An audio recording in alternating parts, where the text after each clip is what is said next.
আমি আমাৰ আগৰ প্ৰতিবেদনত জাতিংগা নেৰিবাংলো যি 24 কিলোমিটাৰ যি পথ আছে এই পথৰ যিটো এছ টাৰ্ণিং আছিলে আমি এছ টাৰ্ণিঙৰ যি কামৰ যি অগ্ৰগতি সেয়া দেখাইছিলোঁ আৰু আজি আমি উপস্থিত আছোঁ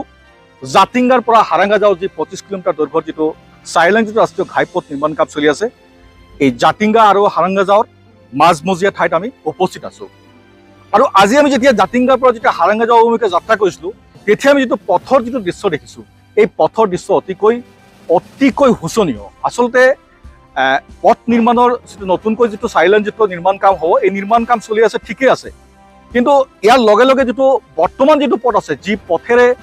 যান বাহন অহা যোৱা কৰে বা চলাচল কৰে এই পথটোত যিদৰে মেইনটেনেন্স হ'ব লাগিছিল সেইদৰে কিন্তু মেইনটেনেন্স হৈ উঠা নাই আৰু এই ক্ষেত্ৰত আমি দেখা পাইছোঁ যি NHAI আছে অৰ্থাৎ ৰাষ্ট্ৰীয় ৰাজমাৰ্গ প্ৰাধিকৰণ কৰ্তৃপক্ষ তেওঁলোকো কিন্তু ইয়াত কিন্তু কোনো গুৰুত্ব দিয়া নাই লগতে ডিমা হাছাও জিলা প্ৰশাসনে পথৰ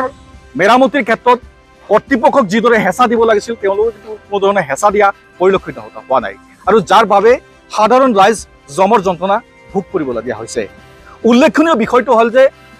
জাতিংগা আৰু হাৰাংগাজাও যি 25 কিলোমিটাৰ যিটো চাইলেণ্ট যিটো ৰাষ্ট্ৰীয় ঘাইপথ এই ঘাইপথ নিৰ্মাণৰ কাম 2011 চনত আৰম্ভ হৈছিল কিন্তু আজি 2024 অৰ্থাৎ 13 বছৰৰ মূৰত আহিও কিন্তু এতিয়ালৈকে এই 25 কিলোমিটাৰ পথ নিৰ্মাণ কৰাত সক্ষম হোৱা নাই NHAI এতিয়া অহা দিনত বৰ্তমানে যি কাম চলি আছে নিৰ্মাণ কাম চলি আছে বৰ্তমানে দীনেশ চন্দ্ৰ গোটেই এই কামটো কৰি আছে চাইলেণ্টটো কাম আৰু আমি দেখা পাইছোঁ কিছু কাম আগুৱাই গৈছে তথাপি কেতিয়ালৈ চাইলেণ্ট যিটো ৰাস্তাত বা চাইলেণ্ট যিটো পথত ইয়াৰ ৰূপান্তৰিত হয় সেয়া কোৱাটো টান আনহাতে এই পথটো হৈ গ'ল আচলতে পাহাৰ বৰাক বা ব্ৰহ্মপুত্ৰৰ এটা লাইফ লাইন এই পথৰ ওপৰত নিৰ্ভৰশীল হ'ল মণিপুৰ মিজোৰাম ত্ৰিপুৰাৰ লগতে বৰাক উপত্যকা আনহাতে ডিমা হাছাও ৰাইজো এই পথৰ ওপৰত নিৰ্ভৰশীল কিন্তু এই ক্ষেত্ৰত আমি দেখা পাইছোঁ চৰকাৰে যিদৰে গুৰুত্ব দিব লাগিছিল চৰকাৰে যি সময়সীমাৰ ভিতৰত এই কামটো সম্পূৰ্ণ কৰাত আগুৱাই আহিব লাগিছিল সেইদৰে তেওঁলোকে কিন্তু কোনো গুৰুত্ব দিয়া নাই তেওঁলোকে কোনো ব্যৱস্থা লোৱা নাই আৰু যাৰ বাবেই জাতিংগা হাৰাংগাজাওই হওক বা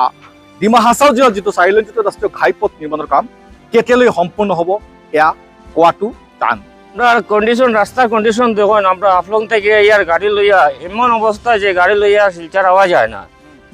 রাস্তার এত কন্ডিশন খারাপ কিছু হওয়ার নাই হাফলং থেকে আইতে আমরা যে জায়গা 3 ঘন্টা লাগে এই জায়গা 6 ঘন্টা 7 ঘন্টা লাগে আমরা শিলচর আইতে এর মধ্যে রাস্তার মধ্যে দেখুন আপনারা নিজে দেখুন গাড়ির কতটুকু ব্লক আছে রাস্তা ব্লক একটু জায়গায় যাইমু 3 কিলোমিটার যেতে পারি না রাস্তা ব্লক 3 কিলোমিটার যেতে পারি না রাস্তা ব্লক না মেনটেন্স অন না মেনটেন্স হইলে তো রাস্তা ব্লক হওয়ার কথা না রাস্তা এরকম খারাপ হওয়ারও কথা না কোনো মেনটেন্স নাই এখন বর্তমানে আমার গাড়ি আমি 3 ঘন্টায় আমি উঠাইছি